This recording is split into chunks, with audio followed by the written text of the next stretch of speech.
मुस्तफा कहते हैं अल्लाह तुम्हारी सूरतों को नहीं देखता, अल्लाह तुम्हारे माल को नहीं देखता। Allah does not see your face, अल्लाह तेरे चेहरे को नहीं देखता कि तू कितना खूबसूरत है। Allah does not see your wealth, अल्लाह तुम्हारी दौलत को नहीं देखता कि इतना बड़ा मालदार है। But Allah sees your heart, अल्लाह तुम्हारे दिल को देखता है, तुम्हारे इंटेंशन को देखता है, तुम्हारी नीयतों को देखता है, तुम्हारे दिलों को देखता है, तुम्हारे अहवाल को देखता है, तुम्हारे कैरेक्टर को देखता है, तुम्हारे किरदार को देखता है। बहुत सारे गोरे चेहरे वाले का चेहरा बंदर जैसा हो गया, बहुत सारों का चेहरा अल्लाह ने सुअर जैसा बना दिया, बहुत सारे का चेहरा आज अल्लाह का अजाब है कि अरबों के माल में रहने के बावजूद 1 दर्जन बीमारी से चेहरा काला है। क्योंकि जिसको दिल की बीमारी हो गई उसके चेहरे पे नूर कभी नजर नहीं आ सकता, चाहे वह मंत्री रहे या प्रधानमंत्री रहे, चाहे वह अरबपति रहे या प्रेसिडेंट रहे। दिल की बीमारी वाले का चेहरा देख के पढ़ सकते हैं इसका दिल मरीज है, वो हमेशा बुझा बुझा रहता है, उसका दिल हमेशा उसका चेहरा काला रहता है, वो हमेशा अंदर के पेन को महसूस करता हुआ अंदर से टूटा हुआ होता है। अगर यकीन नहीं आए तो कभी संसद भवन को देखना, कभी पार्लियामेंट हाउस में जहां 500 से ज्यादा एमपीज रहते हैं, उस एमपीज के चेहरों को देखना कि अक्सर लोगों का टोन ऊंचा होता है, अक्सर लोगों को हार्ट की बीमारी होती है। ये पार्लियामेंट में बैठा है, ये प्रधान, ये मंत्री है, ये मेंबर ऑफ पार्लियामेंट है, मगर उनका चेहरा बुझा बुझा सा है, समझ लेना इसको दिल की बीमारी है। मेंबर ऑफ पार्लियामेंट बनने के बावजूद उसका चेहरा बुझा सा है, दिल की बीमारी है। कभी शरद पवार को देख लेना, शरद यादव मर गया, कभी उसका चेहरा तुमने देखा था। अभी लालू प्रसाद का चेहरा देख लेना, मुलायम सिंह मर गया, उसका चेहरा देख लेना। ये वह लोग हैं जो अरबों में खेलने वाले लोग हैं, मगर उनका चेहरा काला था क्योंकि उनके पास दिल की बीमारी थी। हार्ट की खतरनाक बीमारी से चेहरा काला हो जाता है, उसको सुकून नहीं मिलता है। भले ही वह मसनूई तौर पर मुस्कुरा दे, अलग बात है, वह सच्ची खुशी नहीं मिलती है। जैसे समाज के बेशुमार लोग हैं जो पान खाते हैं और चौक चौराहे पे पान फेंक कर होंठ लाल करके वो कहना चाहते कि मैं बहुत खुश हूं, वो अंदर से इतना टूटा हुआ रहता है। उस मुसीबत को पर छुपाने की खातिर वो पान खाता है। जिस तरह बहुत सारी फाहिशा औरतें हैं जिन्होंने बीमारी की वजह से, ज़िनाकारी की वजह से उसकी सेहत गल चुकी होती है, उसका चेहरा मर चुका होता है, लेकिन ग्राहक को अपनी तरफ माइल करने के लिए वह होठों को लाल किए रहती है, वह अपने चेहरे को 50 टाइप के लोशन से सजा के रखती है। उसका चेहरा देखने में भद्दा लगता है, 1000 वो लोशन लगाए, 1000 लिपस्टिक लगाए, मगर उसका चेहरा बताता है कि अंदर से मरीजा है, ये अंदर से दुखी है, ये अंदर से टूटी हुई है, निस्वानियत के औसाफ से खाली है। लेकिन गांव देहात की वो औरत जो नमाजी परहेजगार हो, अगरचे वो कोई लिपस्टिक न लगाए, ना अपने चेहरे पे कोई लोशन लगाए, मगर न सजदे का हुस्न उसके चेहरे से ऐसा नुमाया होता है जैसे कोई हूर जमीन पे उतर आई हो। क्योंकि 50 प्रकार के लोशन में अल्लाह ने वह हुस्न नहीं रखा है जो हुस्न सजदा करने में रखा है। अगर औरतें अपने सजदे को थोड़ा दराज कर दें और सजदा खत्म होने के बाद अपना चेहरा आईने में देखें, जो 50,000 खर्च करके लोशन लगाने में जो चेहरा हसीन न होगा, यह सजदे की वजह से जब ब्लड प्रेस, जब हार्ट का सर्कुलेशन ब्लड का जबरदस्त ढंग से होता है, वाफिर मिकदार में चेहरे की सारी रगों में खून फैल जाता है। तो दानिश्वर कहते हैं, अमेरिका और यूरोप का दानिश्वर कहता है, औरतों को, मुसलमान खवातीन को लोशन लगाने की कोई जरूरत नहीं है, वह सिर्फ सजदा करें और सजदा को लंबा करें। अगर यकीन न हो तो सलाम फेरने के बाद आईने में चेहरा देखें, बगैर लोशन के सजदे का नूर उसके चेहरे पे नजर आएगा। अंदर से जो दिल का मरीज होता है वह टूटा होता है, दिल का मरीज बुझा बुझा सा रहता है, दिल के मरीज के चेहरे पे कभी खुशी के आसार नहीं होते हैं। तो धनवान होना और है और पुरमुसर्रत जिंदगी गुजारना और है। ये इमाम साहब मस्जिद का 10,000 कमाने वाला चेहरे पे फेयर एंड लवली नहीं लगाता है, ये अपने होठ में लिपस्टिक नहीं लगाता है, यह सिर्फ तेल लगाता है मुस्तफा की सुन्नत पे अमल करते हुए। लेकिन जिस दिन अमामा बांध कर और जुब्बा पहनकर जब जुमा के दिन मेंबर पे खड़ा होता है, अरबपति नीचे है, बैरिस्टर नीचे है, लायर नीचे है, 1000 बीघा जमीन का जोतने वाला नीचे है, उसका बेटा जो अमेरिका पढ़ने गया है बैरिस्टर बनने, वो अपना घर आया है वो भी नीचे है, और गरीब का बच्चा 10,000 महीना कमाने वाला वह मिंबर पे चढ़ा हुआ है, अमामा बांध कर आसा लेकर जब वो कहता है सबीलुकुम तवीलुन तवील व ज़ादुकुम कलीलुन कलील, तो ऐसा लगता है जैसे कमांडर इन चीफ है जो फौज को ललकार रहा है, जैसा कोई बादशाह है जो अपनी रियाया से खिताब कर रहा है। ये बताते 10,000 में ये हुस्न कहां से आया, ये 5,000 रुपये महीने में चेहरे का नूर कहां से आया? ना लिपस्टिक है, ना फेयर एंड लवली है, यह नूर है दीन की खिदमतों का नूर है, यह जिक्र इलाही का नूर है, यह दुरूद मुस्तफ़ा का नूर है, यह सब्र का नूर है, यह तवक्कुल का नूर है, यह कनाअत का नूर है, दीन मोहम्मदी की खिदमत का नूर है। क्योंकि हुजूर ने कहा है कि जो मेरी हदीस सुने और दूसरों को सुनाए अल्लाह उसे हरा भरा रखे। नद्दर अल्लाहु अमरन मन समिअ मिन्ना हदीसन फबल्लगहु कमा समिअ। हुजूर ने कहा अल्लाह उसे हरा भरा रखे जो मेरी हदीस सुनता है और दूसरों को सुनाता है। ये मुस्तफ़ा की दुआ मालदारों के साथ नहीं है, अरबपति के साथ नहीं है। अल्लाह अरबपति को हरा भरा रखे, अल्लाह खरबपति को हरा भरा रखे, अल्लाह पुलिस में नौकरी करने वाले को हरा भरा रखे, अल्लाह कॉलेज के प्रोफेसर को हरा भरा रखे, अल्लाह स्कूल के टीचर को हरा भरा रखे, अल्लाह मकान वाले को हरा भरा रखे, अल्लाह गाड़ी वाले को हरा भरा रखे। ये दुआ मुस्तफ़ा ने नहीं की। मुस्तफ़ा ने क्या दुआ की? अल्लाह उसे हरा भरा रखे, सरसब्जुल शादाब रखे जो मेरी हदीस सुनता है और दूसरों को सुनाता है। ये मुस्तफ़ा की दुआ है कि 10,000 कमाने वाला अरबपति का कान काटता है और वह मालदारी के दिन गुजारता है, उसका चेहरा भी नूरानी होता है, उसकी दुनिया भी नूरानी होती है। अल्लाह ने चाहा तो उसकी आखिरत भी नूरानी होती है। नारे तकबीर, नारे रिसालत, नारे गौसियत, मसलके आला हजरत, फैज़ान आला हजरत हजरत अल्लामा मुफ्ती शहरियार रज़ा साहिब क़िबला ताजदार मदीना कॉन्फ्रेंस सरजमीन तिगड़ी ज़िला बरेली शरीफ। हमारे समाज से नूर आज खत्म हो गया। घमंड ने मुझको जानवर बना दिया, गुरूर ने मुझको कहीं का नहीं छोड़ा। एक तो गुरूर आदमी को अब होता है कि अपने मजहब पे घमंड हो कि अल्लाह ने मुझको मोमिन बनाया है। यहाँ घमंड इस्लाम पे नहीं है, यहाँ तो बुझा बुझा सा है आदमी, शिकायत का शिकार आदमी साहब वो कच फिक्री का शिकार रहता है कि हमें मोमिन बना के टेंशन में आजमाइश में डाल दिया। ये दुनिया के सारे लोग मुझे खाना चाह रहे हैं, ये सारे कुफार मुशरिकीन मुझे मारना चाहते हैं। अब ये इस्लाम को बोझ समझता है कि हम बेकार मुसलमान हुए, बेकार मुस्लिम फैमिली में पैदा हुए, क्योंकि हमारा मुस्तकबिल बड़ा खतरनाक है। हिंदुस्तान के मुशरिक भी मुझे मारना चाहते हैं, अमेरिका के यहूदी भी मुझको मारना चाहते हैं, बरतानिया के ईसाई मुझको मारना चाहते हैं, ये सारे लोग मुझको मारना चाहते हैं। दुनिया में बेशुमार लोग हैं, कोई किसी की बात लेके नहीं फिरता।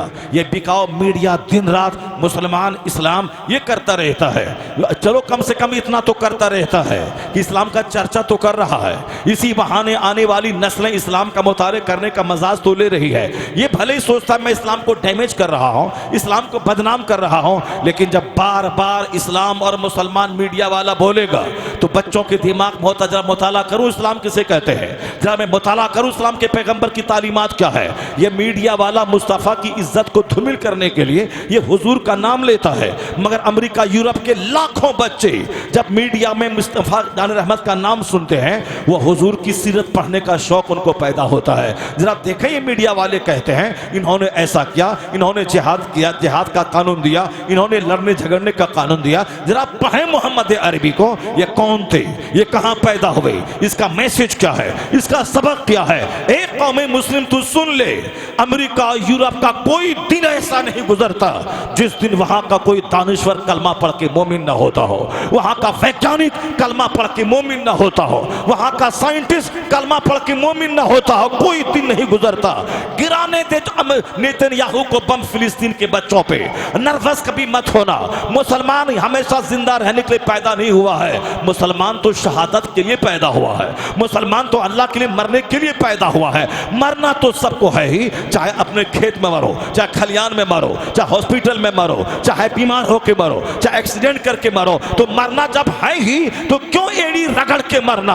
आला मौत है वो जो खुदा के नाम पे आ जाए, गर्दन कट जाए। ये खाने पीने वाला नहीं समझ सकता कि शहादत किसे कहते हैं। शहादत फिलिस्तीन की औरतों से पूछो, शहादत किसे कहते हैं, वहां के बच्चों से से पूछो शहादत किसे कहते हैं, वहां के मर्दों से पूछो शहादत किसे कहते हैं। वह रो नहीं रहा है कि मैं मुसलमान को मुसलमानियत की सजा मिल रही है, वह रो नहीं रहा है 70 साल से हम पे बम गिर रहे हैं। वहां के लोग रो नहीं रहे हैं कि हमारे ऊपर ये इस्राइल और अमेरिका बम गिरा रहा है। वह फख्र करते हैं कि अगर आज नहीं तो कल कोई ना कोई मेरा बच्चा पैदा होगा, उसको सलाहुद्दीन का रोल अदा करेगा।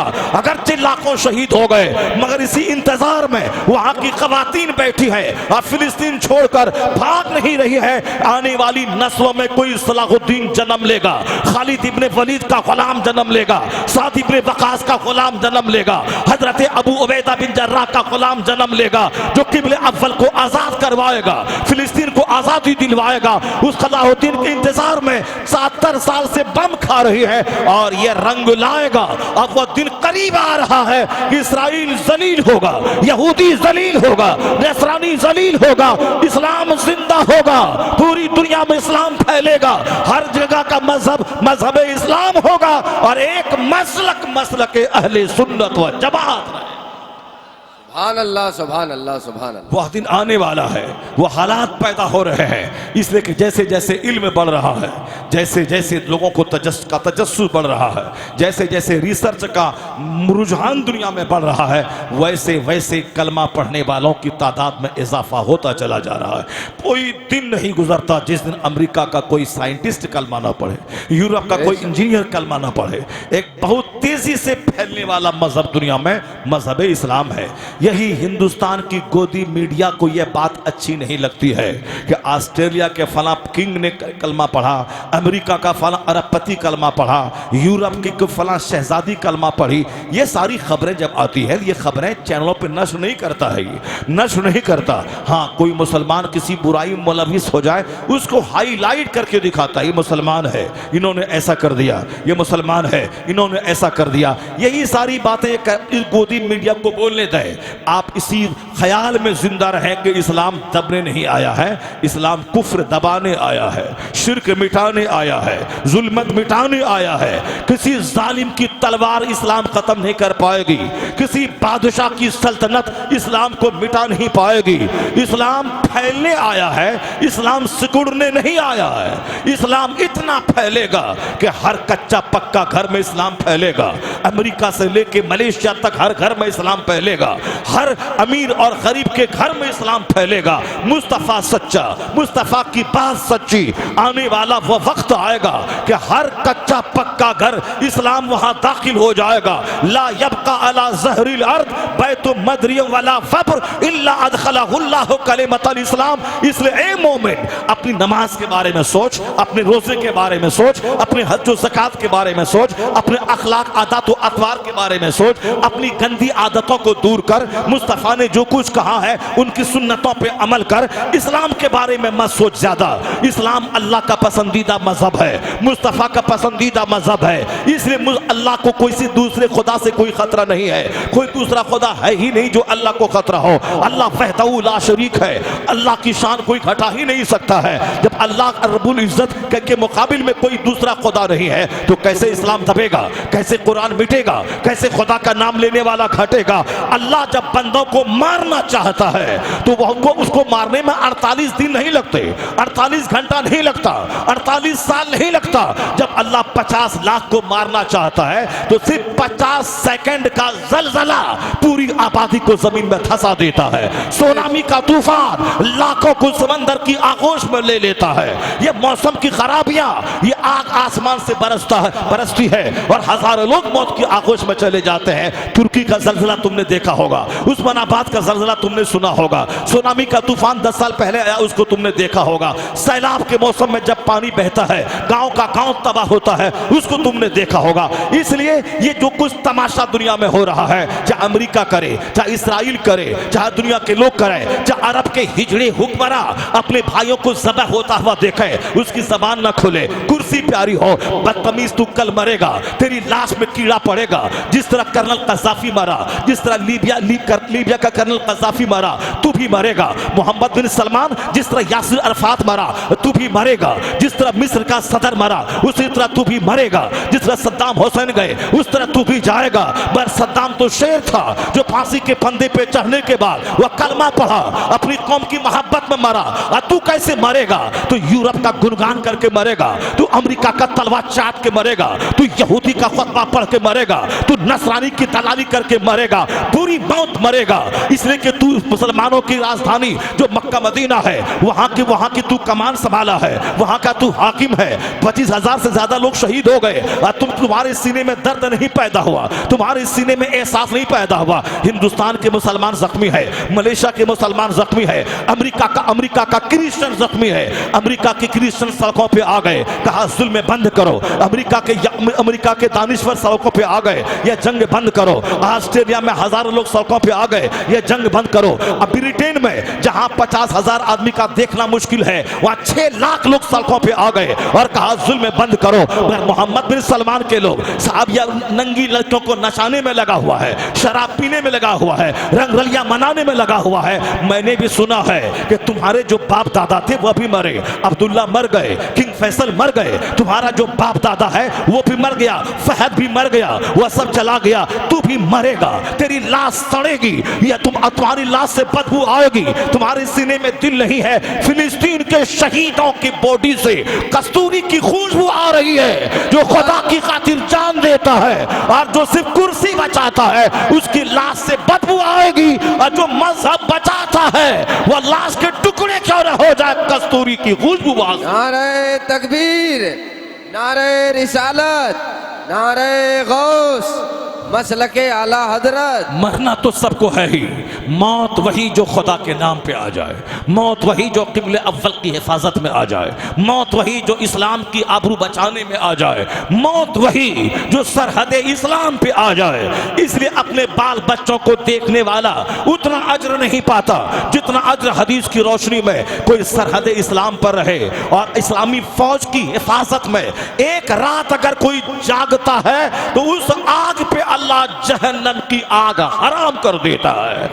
आग से जो अल्लाह के डर से आंसू बहाता है, उस आग पे भी जहन्नम की आग हराम हो जाती है। और जो आग इस्लामी फौज की हिफाजत में सरहद पे खुली रहती है ताकि दुश्मन कहीं से हमला न कर दे, उस आग पर भी जहन्नम की आग को अल्लाह हराम कर देता है। जहाँ 50 साल का नफल सजदा वहां नहीं बंदे को पहुंचाता है, जहां इस्लाम के नाम पर पहुंचने वाली चोट की वजह से बंदा पहुंच जाता है। अल्लाह के नाम पे गर्दन कटाने का इनाम सिर्फ जन्नत है। सारे गुनाहों की जड़ें कट जाती हैं जब बंदे की गर्दन कट जाती है। इसलिए दूर दूर से देखने में लगता है कि बच्चे शहीद हो गए, औरतें शहीद हो गई, नौजवान शहीद हो गए। तो जब शहीद हो गए वो आतंकवादी नहीं थे जो पूरी मौत मरे, वह किबले अव्वल की हिफाजत में अपनी जमीन की आजादी की खातिर वह यहूदियों को खदेड़ा है। मुसलमान भाई से नहीं लड़ा है, यहूदियों को खदेड़ा है और फिर उसी जंग में मारा गया है। तो कयामत के दिन पता चलेगा कि जो भी दीन की खातिर ज़र्ब खाई, दीन की खातिर गाली सुना हो,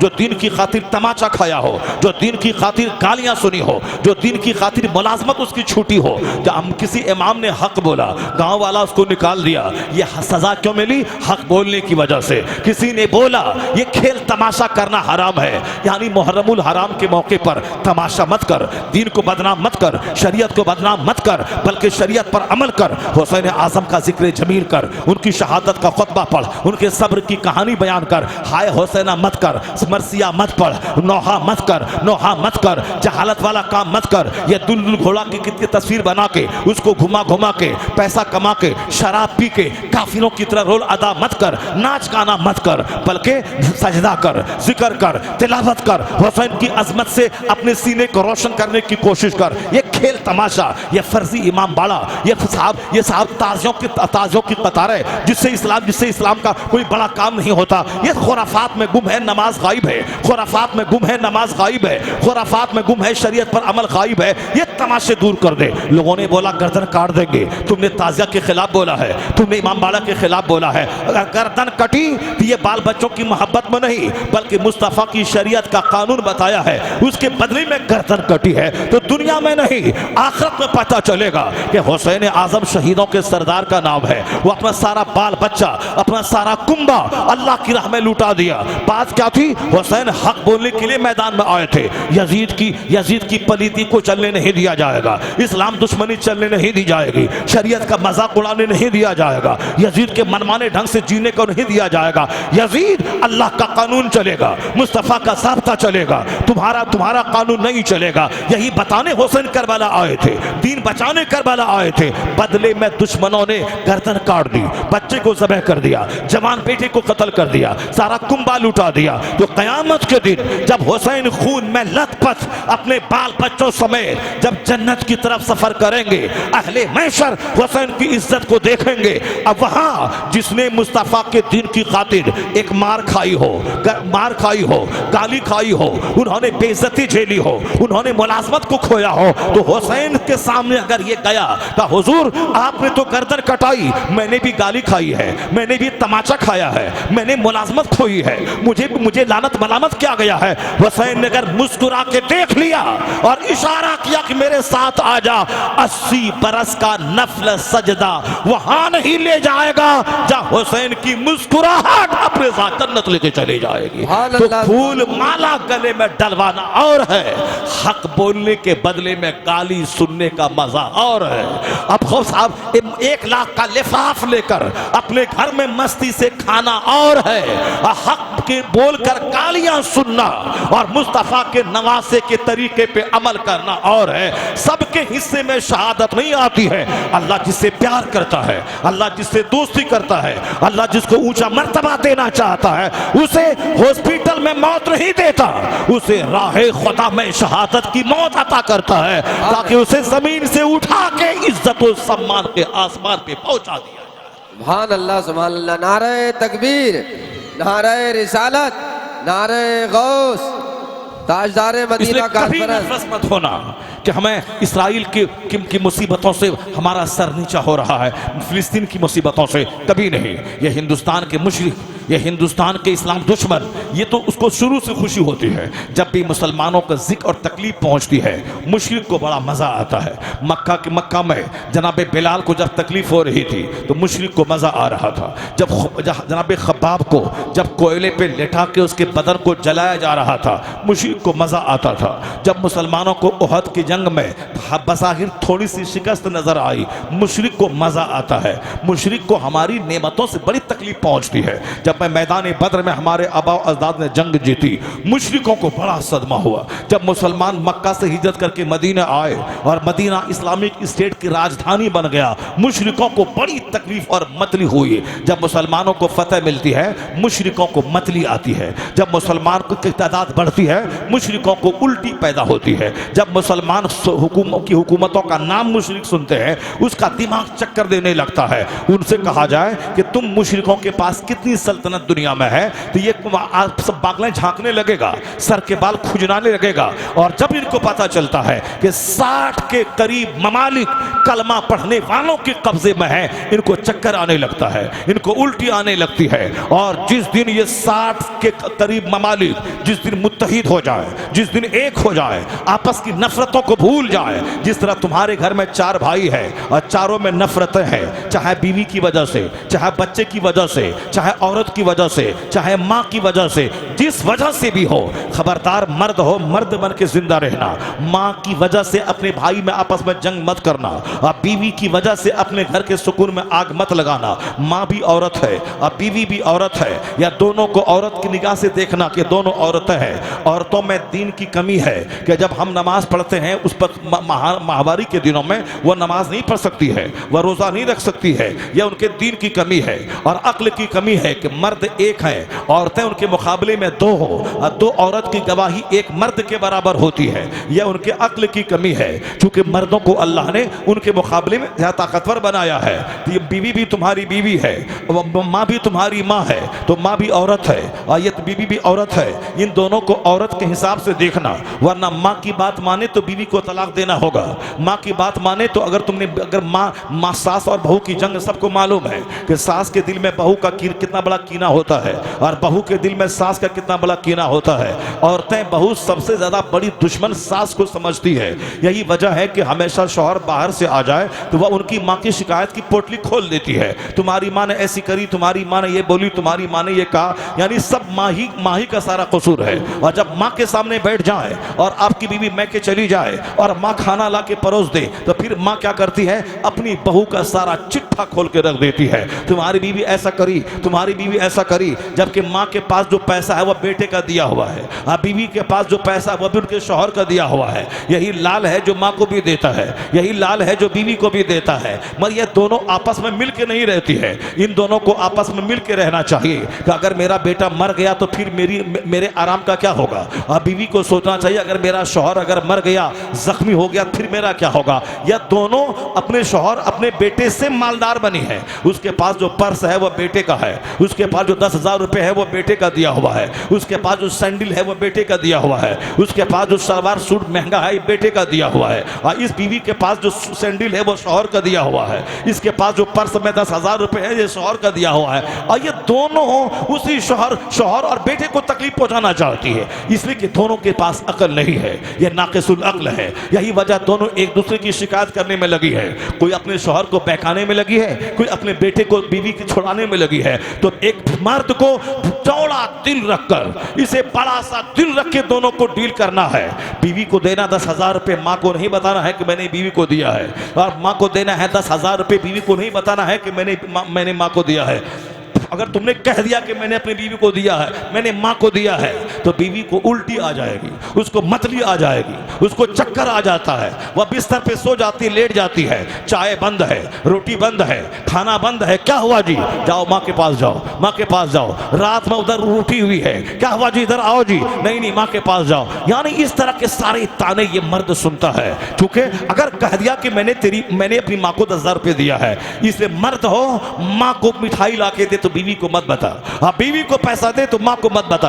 अगर तुमने बीवी को 1 लाख रुपए दिया और माँ को बता दिया मैंने दिया है, तो अब माँ को चक्कर आ जाएगा, वह उधर उल्टी होने लगती है, उधर हाँ तुम बीवी का गुलाम हो गए, जाओ बीवी के पास लेके रहो, अब हम तुमसे बात नहीं करेंगे। अब बेचारी रोटी तो सारे घर में जैसे क़यामत आ गई हो। माँ नाराज हो तो भी घर अच्छा नहीं लगता, और बीवी अगर नाराज हो तो भी घर अच्छा नहीं लगता।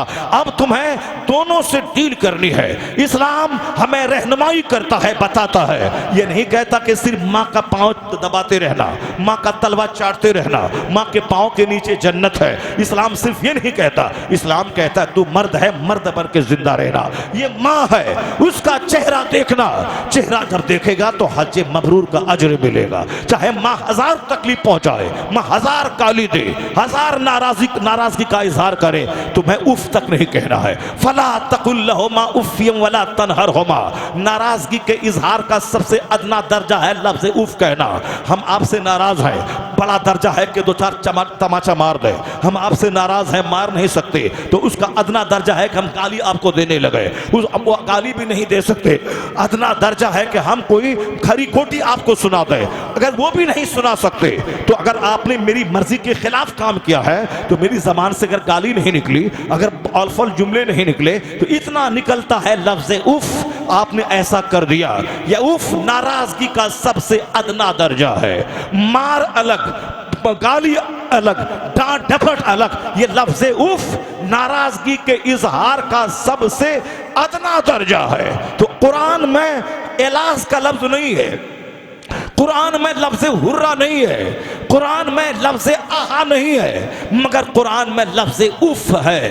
क्या है? अगर माँ बाप बुढ़ापे को पहुंच जाए, दोनों या दोनों में से कोई एक भी, तो अल्लाह कहता है नरमी का हाथ बिछा देना, नरमी का हाथ बिछा देना, अपना बाजू नर्म कर देना। फला तकुल लहुमा उफ़्फ़ियम वला तनहरहुमा। लफ्ज़ उफ तक भी जबान से मत निकालना। अगरचे माँ का काम तेरी मर्जी के खिलाफ हो, अगरचे माँ का काम तुझको को शदीद तकलीफ पहुंचाए मगर लफ्ज़ उफ तक मत कहना। बीवी को तमाचा मारने का हुक्म है, बीवी को डंडा मारने का हुक्म है, मगर माँ को नहीं। माँ को लफ्ज़ उफ तक मत कहना। ये मत कहना कि अम्मी आप खराब हैं, ये मत बोलना कि अम्मी आपकी वजह से घर में आग लगी है, ये मत बोलना कि आपकी वजह से हम अपनी बीवी से बात तक नहीं कर पा रहे, आपकी वजह से हमारे घर का चैन रुखसत हो गया। खबरदार, ये जुमला माँ के जिगर को छलनी कर देगा। हजार तकलीफ पहुंचाए सब्र करना, खामोशी का ताला जबान पे लगा लेना और लफ्ज़ उफ तक नहीं कहना। और माँ, बूढ़ी माँ को बोझ मत समझना और बूढ़े बाप को बोझ मत समझना। ये बूढ़े माँ बाप हैं जिनकी वजह से अल्लाह तेरी रोजी में इजाफा फरमाता है। ये बूढ़े माँ बाप हैं जिनकी वजह से तेरी फसलें अल्लाह उगाता है। ये बूढ़े माँ बाप हैं जिनकी वजह से आसमान से रहमत का पानी गिरा के फसलें अदा कर उगाता है। ये बूढ़े माँ बाप हैं जिनकी वजह से तुम्हारे बाल बच्चों की सी नेमतें तुमको मिलती है। तू नहीं खिला रहा है बूढ़े माँ बाप को, या उनकी वजह से तू खाया जा रहा है, उनकी वजह से तुझे खिलाया जा रहा है। इसलिए कभी बेज़बान जानवर को मत समझना कि मैं बकरी को पाल रहा हूं, मैं गाय को पाल रहा हूं। नहीं, ये बेज़बान जानवर के बारे में हदीस में आया है, अगर ये बेज़बान जानवर ना होते तो अल्लाह आसमान से पानी नहीं गिराता, जमीन से सब्ज़े नहीं उगाता। इन बेज़बान जानवरों की खुराक के लिए आसमान से पानी गिरता है, जिससे घास निकलती है और ये जानवर खाते हैं, और उसी पानी के सदके में तेरी फसल भी पैदा हो जाती है और तू खा लेता है। ये मत बोलना मैं गाय को खिलाता हूं, या बोल के गाय की वजह से मैं खाता हूं। ये मत बोलना कि मैं बकरी को पालता हूं, उस बकरी की वजह से तू पाला जाता है। या मत बोलना मैं बिल्ली को दाना दे के पालता हूं, बिल्ली की वजह से तू पाला जाता है। हदीस में आया है मत बोलना कि माँ बाप पे तू एहसान कर रहा है, तू ये बोलना इनकी वजह से मैं पैदा हुआ, इनकी वजह से मैं परवान चढ़ा। अल्लाह पैदा करने वाला है, मगर जिस माध्यम से अल्लाह ने पैदा किया है वह माँ बाप है। माँ बाप पैदा करने का माध्यम है। इसलिए कुरान में आया अनिश्कुरली वले वालिदैन, मेरा शुक्रिया अदा कर और अपने माँ बाप का शुक्रिया अदा कर। अल्लाह ने अपने नाम के साथ कहा कि अनिश्कुरली वले वालिदैन, तू मेरा शुक्रिया अदा कर और अपने माँ बाप का शुक्रिया अदा कर। इसलिए कि पैदा करने वाला अल्लाह है और जिस माध्यम से पैदा किया वह माँ बाप है। बाप और माँ दोनों आपस में मिले, बाप की रीढ़ की हड्डी, माँ की रीढ़ की हड्डी, और बाप की रीढ़ की हड्डी और माँ के सीने की हड्डी से जो पानी का कतरा निकलता है वह यूटेरस बच्चादानी में जमा होता है और फिर वहाँ खून का लोथड़ा बनता है। उसी में नाक नक्शिका की तस्वीर तैयार होती है, फिर उसमें जान डाली जाती है। फिर 9 महीने के बाद बच्चा माँ की आगोश में वह दुनिया में आंख खोल के जन्म लेता है। तो माँ बाप आपस में मिलते हैं तब बच्चा पैदा होता है। माँ 9 महीने बच्चे को ढोती है तब बच्चा पैदा होता है। तो पैदा करने वाला अल्लाह है, लेकिन जिस माध्यम से पैदा किया वो माँ बाप है।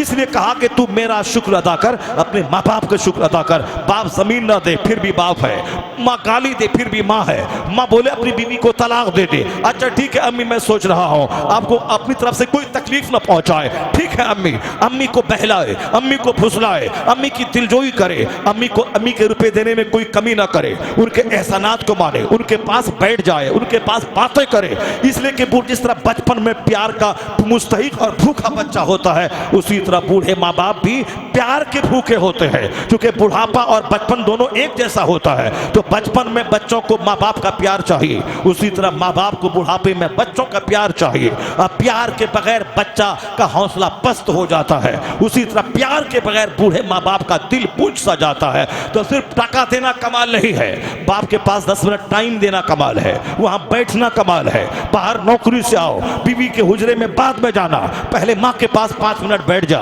उनके सर पे हाथ रख दे, खबर खैरियत दरियाफ्त कर। तो माँ समझेगी कि बेटा मुझको बोझ नहीं समझ रहा है। वो जो 10 साल पहले मरेगी वो 10 साल के बाद मरेगी, उसका हौसला बुलंद हो जाएगा कि मैं घर में बोझ नहीं हूँ, मेरी पूछ है, मेरी चाहत है। अगर तुमने माँ बाप की अनदेखी की तो माँ बाप बुझ जाएंगे। अगर वह बुझ गए, उनका रोंगटा खड़ा हुआ, आंख से आंसू के कतरे निकल गए, तो घर तबाह हो जाएगा, जवानी तबाह हो जाएगी, आने वाली नस्लें तबाह हो जाएंगी। अगर बीवी रो के मैके चली गई तो तुम्हारी नमाज बर्बाद ना होगी, तुम्हारे रोजे बर्बाद ना होंगे, तुम्हारा माल बर्बाद ना होगा। अगर बीवी रूठ के मैके चली गई तो तुम्हारा कुछ नहीं बिगड़ेगा, न तुम्हारा रोजा बिगड़ेगा, न तेरी नमाज बिगड़ेगी, न तुम्हारा हज बिगड़ेगा। मगर अगर मां नाराज हो गई तो तेरी दुनिया बिगड़ जाएगी, तेरी आखिरत बिगड़ जाएगी। क्योंकि अल्लाह राजी होता जब माँ बाप राजी होते हैं, अल्लाह नाराज होता है जब माँ बाप नाराज होते हैं। इसलिए बीवी और माँ दोनों में अगर कंपैरिजन की नौबत आ जाए, वैसे तो मर्द होने के नाते बीवी को भी खुश रख, क्योंकि सिर्फ माँ के पांव के नीचे जन्नत नहीं है, बल्कि बीवी के मुंह में जो प्यार मोहब्बत का लुकमा एक शौहर डालता है, हर लुकमे के बदले में सवाब मिलता है। इसलिए बीवी के मुंह में लुकमा डालने में भी अज्र मिलता है और बीवी की दिलजोई करने में भी सवाब मिलता है, क्योंकि वह माँ बाप भाई बहन सारा समाज छोड़कर मेरे लिए आई है। वह पैदा हुई बिहार में, मैं पैदा हुआ उत्तर प्रदेश में, वो अपना सारा संसार छोड़ के मेरे पास आ गई। मैं पैदा हुआ उत्तर प्रदेश में, मेरी बीवी रहने वाली बंबई थी, वह सारा संसार छोड़ के मेरे पास आ गई। तो जो माँ बाप भाई बहन सबको छोड़ के सिर्फ मेरी मोहब्बत में मेरे पास आ जाए और मेरी दुनिया में को बसा दे और सारा समाज सारा गांव छोड़ दे, तो उसके बदले में मैं क्या दूं उसे? तमाचा, गाली, खानदान लगा के गाली। यही वो बहुत बुरा शख्स है जो अपनी बीवी के लिए बुरा हो। हुजूर कहते हैं तुम में सबसे अच्छा वो है जो अपनी बीवी के लिए अच्छा हो, जो अपने बाल बच्चों के लिए अच्छा हो, जिसका अखलाक बाल बच्चों से बेहतर हो। ऐसे नहीं कि बाहर जाके मुस्कुरा के बातें करता है और अपनी बीवी के साथ गुस्से और तेवर से बात करता है। वह शख्स बदअखलाक है जो अपनी बीवी से हमेशा तेवरी चाह के बातें करता है। बीवी की दिलजोई कर, उसको माँ बाप लगा के गाली मत बक, वह टेढ़ी पसली से पैदा हुई है, इसलिए जिद है इसमें और तू मर्द है, सबर करना। लालच है इसमें, तू सबर करना। इसको सीधा करना चाहोगे तो टूट जाएगी और टूटना तलाक है और तेरे घर के सुकून में आग लग जाएगी। उसको टेढ़ी हालत में रहने दे, वो बड़े फायदे की चीज है। वह तुझको गुनाहों से बचाती है, तेरे दिल की तस्कीन का जरिया है, तेरे बच्चा पैदा होने का माध्यम है और तेरे खरबों के घर की हिफाजत की जिम्मेदारी वो अपने सर लेती है। तू दिल्ली जा, पंजाब जा, अमेरिका जा और तेरी सल्तनत की हिफाजत वह खातून करती है। तेरे बाल बच्चों की परवरिश वह खातून करती है। वह दूध की धार 2 साल तक वो पिलाती है। तेरे बच्चों को नर्स की तरह 10 साल तक पेशाब पाखने का कपड़ा वो साफ करती है। बड़े फायदे की चीज है, इतने बड़े काम की चीज है। वो हमारे गूंगे बच्चे को बोलना सिखाती है। मेरा बच्चा जो पैदा होता है, अगर वह बच्चा जंगल में छोड़ दे वह शेर की बोली बोलने लगेगा। अगर वह माँ की गोद में है तो बाप उसे बोलना नहीं सिखाता है, बल्कि माँ उस एक दिन के बच्चे से बातें कर करके उस गूंगे बच्चे को बोलना सिखाती है। अगर औरतों को ज्यादा बोलने की बीमारी ना हो तो दुनिया के सारे बच्चे गूंगे रह जाएंगे। औरतें ज्यादा बोलती है, अल्लाह ने उसको ज्यादा बोलने की ताकत दिया है ताकि ये तन्हाई में अपने बच्चों से बात करे और बच्चों की जबान खुल जाए, बच्चों को बोलना आ जाए। जिस माँ की जबान फंसी होती है उसके बच्चे की जबान फंसी होती है। जिस माँ की जबान कजमज टेढ़ी होती है उसके बच्चे की जबान भी टेढ़ी हो जाती है। इसलिए मर्द से ज्यादा पढ़ी लिखी खवातीन का होना जरूरी है, मर्द से ज्यादा मुहज़्ज़ब खवातीन का होना जरूरी है, मर्द से ज्यादा खूबसूरत गुफ्तगू करने वाला मर्द से ज्यादा औरतों का रहना जरूरी है। क्योंकि मदर लैंग्वेज, मादरी जबान, मदर टंग कहते हैं, क्योंकि माँ से ही बच्चा जबान सीखता है। इसलिए माँ की जबान का खूबसूरत होना, फसी हो, बलीग होना जरूरी है। और जिस माँ की जबान पे गाली हो, जिस माँ की जबान पे गलोज हो, जिस माँ की जबान बेढंगी हो, जिस माँ की जबान पे बेहंगम जुमले हो, उसके बच्चे भी ऑटोमेटिक वही जुमले बोलने लगते हैं जो इसके लाशऊर में जमा होता है।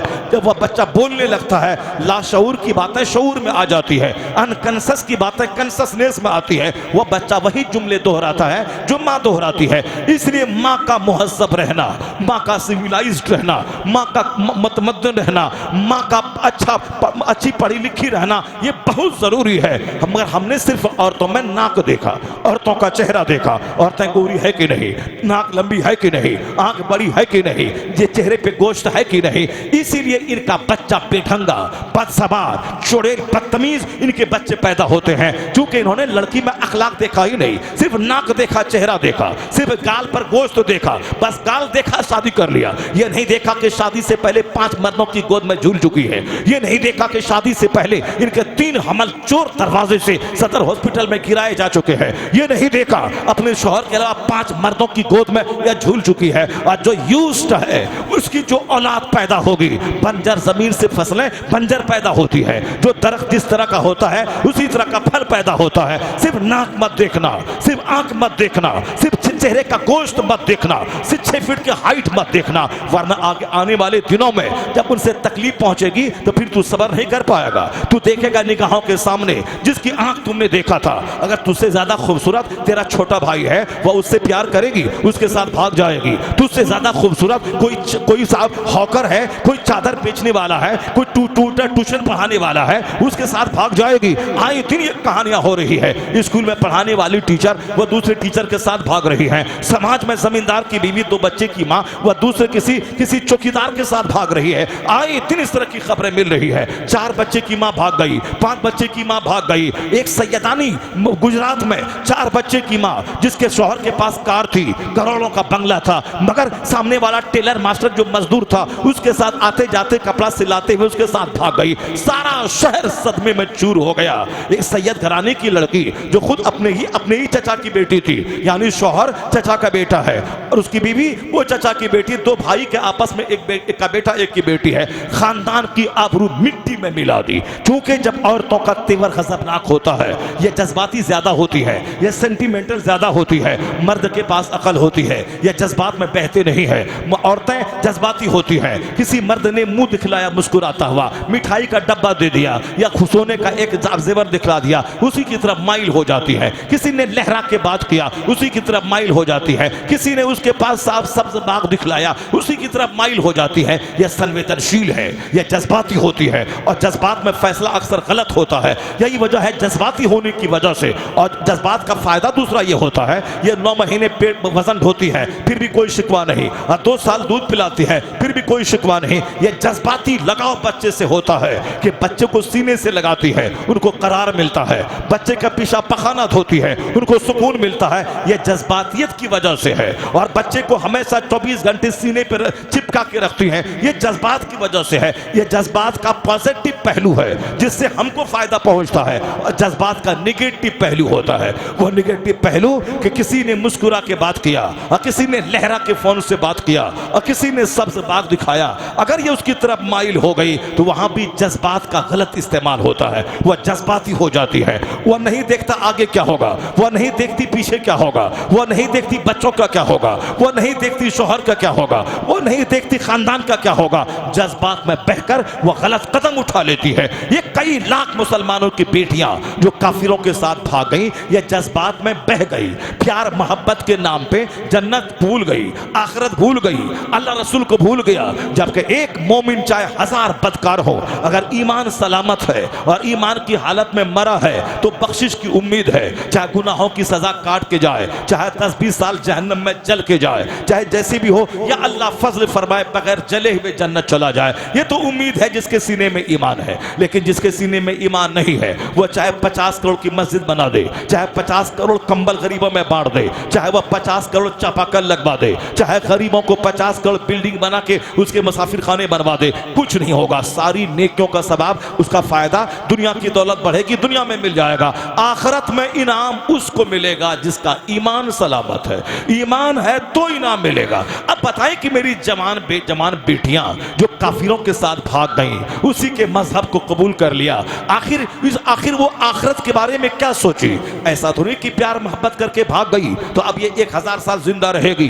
नहीं, वो तो अक्सर प्यार मोहब्बत में भागने वाली, वह जल्दी ही उसको सजा मिलती है। नहीं देखा नागपुर के एक मुसलमान फैमिली की बेटी एक गैर मुस्लिम हिंदू ढाबा वाले से मोहब्बत करी, माँ बाप की नाक कटवा दी, समाज की आबरू कटवा दी। यह कौम मुस्लिम है जिस मुसलमान का सारे लोग एक मकान में लगी हुई ईंट के समान होते हैं। जैसे एक मकान में 10,000 ईंट लगी है और 10,000 ईंट, हर ईंट एक दूसरे को पुख्तगी देती है।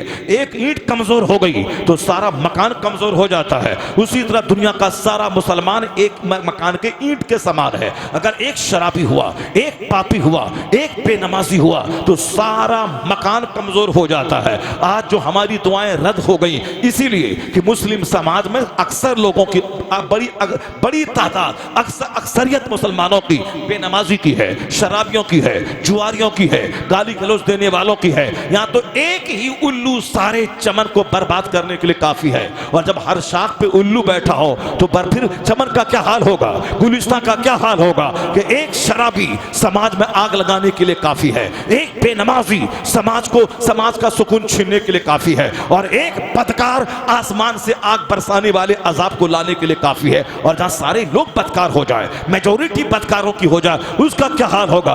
एक कौम में मुस्लिम कुरान करीम हम नहीं पढ़ते, मुसीबत आती तो कहते हैं अल्लाह कहाँ है, रसूलुल्लाह कहाँ है, और अल्लाह कहाँ है। हाँ, अल्लाह ने वादा किया है कि मुसलमानों को फतह देगा, तो एक काफिर हमें मार रहा है, अल्लाह कहाँ है। ये नहीं देखता कि मार क्यों रहा है, जलील क्यों हो रहे हैं, आखिर क्या वजह है। अल्लाह ही दुनिया चलाता है, हमारे नाचने कूदने से कुछ नहीं होता है। ये मत बोल कि मैं इस्लाम बचाता हूं, मैं इस्लाम बोलता हूं, मैं इस्लाम की खिदमत कर रहा हूं, मैं इस्लाम का पैगाम पहुंचा के लोगों को बुराई से बचाता हूं। ये मत बोल। एहसान खुदा का है कि वह तुझे इस्लाम की खिदमत का मौका अता फरमाया है, इस्लाम की खिदमत की तौफीक अता कर दी है। वरना लाखों करोड़ों लोग हैं जो झूठ बोल रहे हैं, जो फिल्म का गाना गा रहे हैं, जो फिल्मी स्टाइल नकल कर रहे हैं, जो फिल्मी डायलॉग बोल रहे हैं, जो जबान पे गीबत जारी किए हुए हैं। अगर तू कुरान बोलता है तो तेरा कमाल नहीं, अल्लाह के फजल का कमाल है। अगर तू नमाजी है तो तेरा कमाल नहीं, अल्लाह ने तुझ पर एहसान किया है।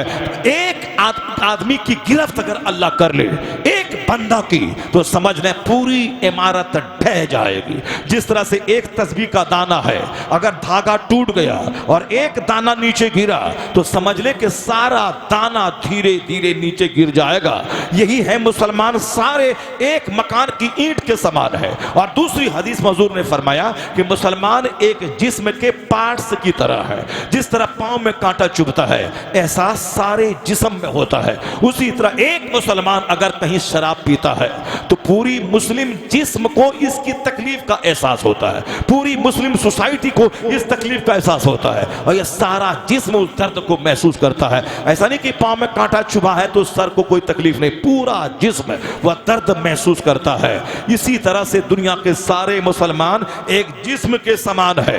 पांव में अमेरिका में कांटा चुभे, वह दर्द हिंदुस्तान का मुसलमान महसूस करता है। फिलिस्तीन का मसला था, फिलिस्तीन के लोग शहीद हो रहे हैं, हिंदुस्तान के मुसलमान को तड़पने की क्या जरूरत थी, अमेरिका के मुसलमान को तड़पने की क्या जरूरत थी, चाइना जापान के मुसलमानों को दर्द महसूस करने की क्या जरूरत थी। ये करोड़ों नौजवान जो फिलिस्तीन जाके गर्दन कटाने का जज्बा रख रहे, सड़कों पे आ रहे हैं, इसको क्या जरूरत पड़ी थी।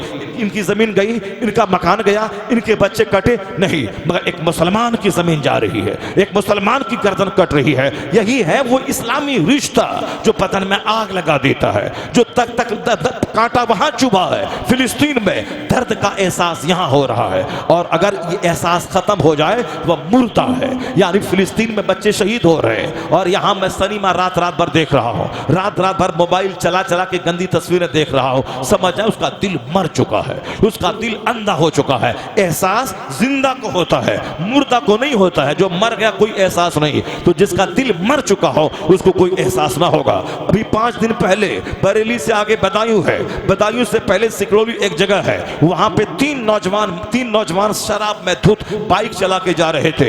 एक तो स्पॉट डेथ कर गया और 2 बरेलवी शरीफ में मौत और जिंदगी से जूझ रहा था। वह पता नहीं दोनों मर गया कि नहीं मरा। उसी दिन जलसा उस गांव में था तो लोग सदमे में थे, सारा गांव सख्ते में था, जलसा हो कि नहीं हो। और सारे मेहमान शायर और खतीब आ चुके थे। लोगों ने फैसला लिया जलसा होगा, बाहर के साउंड को खोल दिया जाए ताकि गांव के हर घर में आवाज ना हो, बल्कि चूंकि लाश रखी हुई, डेड बॉडी गांव में रखी हुई है, इसलिए जलसा तो होगा ही, अल्लाह रसूल की बातें होंगी। अंदर का साउंड जारी होता रहा तो ठीक है, साउंड बंद कर दे।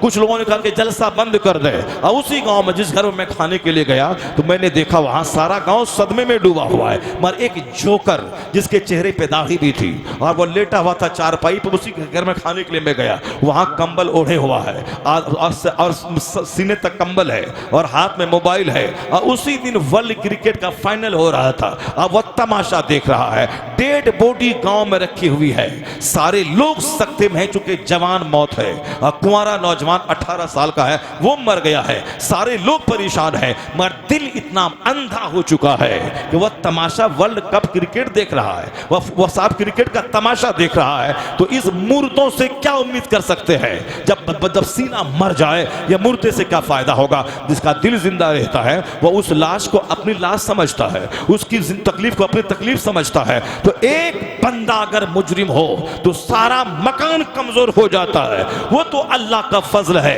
लाखों मुसलमान शराबी हैं फिर भी कुछ नहीं होता, करोड़ों बेनमाजी हैं आसमान से अजाब नाजिल नहीं होता। मगर अल्लाह रब्बुल इज्जत ने कुरान शरीफ में इस तरह की बातें बताकर हमारी आंख खोलने की गजा दे दी है कि तुम जिस हाल में हो और जो जिल्लत और रुसवाई आती है यह तुम्हारे जुर्मों की सजा है। अल्लाह ने कैसे पकड़ा, कैसे गिरफ्त किया, सिर्फ एक चैप्टर में कुरान का खोलता हूं, उसी से अंदाजा लगा ले दुनिया भर में जो मुसीबतें आई हैं ये हमारे दिल के मरने, हमारी बदअमली का नतीजा है। कैसे नतीजा है? अल्लाह ने क्या कहा? फ़क़्सुसिल क़सस। अल्लाह ने कहा कि कहानी सुनाइए इन लोगों को, किस्सा बताइए इन लोगों को, ताकि नसीहत हासिल करें, ताकि ध्यान लगाए, ताकि इनका दिल मुर्दा दिल जगे, ताकि इसके दिल की बंजर जमीन जरखेज हो जाए। जिस तरह खेत मर जाता है उसको दोबारा खेती के लायक बनाने के लिए उसमें पानी डाला जाता है, उसी तरह जब दिल मर जाए तो नेकों के पास रहना चाहिए, हदीस कुरान सुनना चाहिए। जैसे कि मुस्तफ़ा ने फरमाया इन्नल कुलूब तज़दा, दिलों को जंग लग जाता है। तो सहाबा ने पूछा सरकार इस जंग का इलाज क्या होगा? तो हुजूर फरमाते हैं कि कसरत से मौत का जिक्र करना, कुरान पाक की तिलावत करना, यह मरे हुए दिल का इलाज है। कसरत से कुरान पढ़ना, उससे मरा हुआ दिल जिंदा हो जाता है। और हुजूर ने क्या कहा? मौत को ज्यादा याद रखना। आज मौत को कोई याद ही नहीं रख रहा है। मुस्तफ़ा ने कहा जो रोजाना 20 बार मौत को याद करेगा वो अपने घर में क्यों ना मर जाए अल्लाह उसे शहादत का मर्तबा अता फरमाएगा। जो रोजाना 20 बार मौत को याद रखे, इतना सिर्फ हर नमाज के बाद दुआ कर ले, अल्लाहुम्मा बारिक ली फिल मौत व फीमा बादल मौत, ए अल्लाह हमारे लिए मौत में बरकत अता फरमा और मौत के बाद जो कुछ होगा उसमें बरकतें अता फरमा, भलाई अता फरमा। अल्लाहुम्मा बारिक ली फिल मौत, सिर्फ इतना 5 बार बोले, पांचों नमाजों के बाद 5-5 बार बोला, 25 बार हो जाएंगे। और हदीस में है जो 20 बार मौत का चर्चा करेगा वो शहादत का मर्तबा पाएगा, अगरचे अपने घर में क्यों ना मर जाए। तो हम लोग कहते हैं कि मौत का चर्चा घर में ना हो, मगर मुस्तफ़ा कहते हैं कि 20 बार मौत को याद किया जाए। कुरान शरीफ में दर्जनों जगहों पे मौत का चर्चा आया है, पर दुनिया की मोहब्बत ने मेरे सीने को अंधा कर दिया। अब जिंदगी का चर्चा अच्छा लगता है, मौत का चर्चा अच्छा नहीं लगता। आखिरत की बात कोई करे अच्छा नहीं लगता, दुनिया के डेवलपमेंट की बात करे अच्छा लगता है, कोई शेख चिल्ली की कहानी सुनाए अच्छा लगता है, कोई कॉमेडी सुनाए अच्छा लगता है, कोई गागा करके कहानी सुनाए अच्छा लगता है, मगर कुरान अच्छा नहीं लगता, हदीस अच्छी नहीं लगती। यह दिल मर चुका है इसलिए अच्छा नहीं लगता। उस दिल को जिंदा कैसे करें? मौत को याद रखा जाए, आखिरत को याद रखा जाए, कुरान कसरत से पढ़ा जाए, कसरत से कलमा शरीफ का विर्द किया जाए। जिस तरह पानी पे पानी पड़ता है खेत पे जिंदा होता है, जब कुरान की तिलावत का पानी दिल पे पड़ेगा तो मरा हुआ दिल जिंदा हो जाएगा। जब मौत की याद का पानी दिल पे पड़ेगा मरा हुआ दिल जिंदा हो जाएगा। रोजाना घर में काम का आगाज कुरान की तिलावत से होना चाहिए ताकि दिल जिंदा रहे। जब दिल मरा तब वह तमाशा देख रहा है लाश की मौजूदगी में, और जब दिल मरता है तब यहाँ रंगरलियां मनाता है मुसलमान। वहां बच्चे शहीद हो रहे हैं और यहाँ 5 करोड़ की शादी हो रही है, यहाँ शराब के जाम खनक रहे हैं और यहाँ मस्तियां हो रही हैं। 80 साल की औरतें शादी में नाच कूद रही है। शर्म, गैरत और हया सबका जनाजा उड़ गया। इस गांव में अगर किसी के घर में लाश आती है सारा गांव सोगवार हो जाता है, सारे लोग परेशान हो जाते हैं और उसके गम में शरीक होना चाहते हैं। कब? जब दिल जिंदा रहता है। और जब दिल मरे, लाश रखी हुई है शराब पी जा रही है, लाश रखी हुई है सिनेमा देखा जा रहा है, लाश रखी हुई है हंसा जा रहा है, जबकि लाश की मौजूदगी में हंसना या दिल के अंधा होने की अलामत है। कब्रिस्तान जब जाओ जनाजे की नमाज में हंसना नहीं, खामोश रह के उस मरहूम की मगफरत की दुआ करना है, मिट्टी देना है। मगर आज देख लें गरम गजा खा खा करके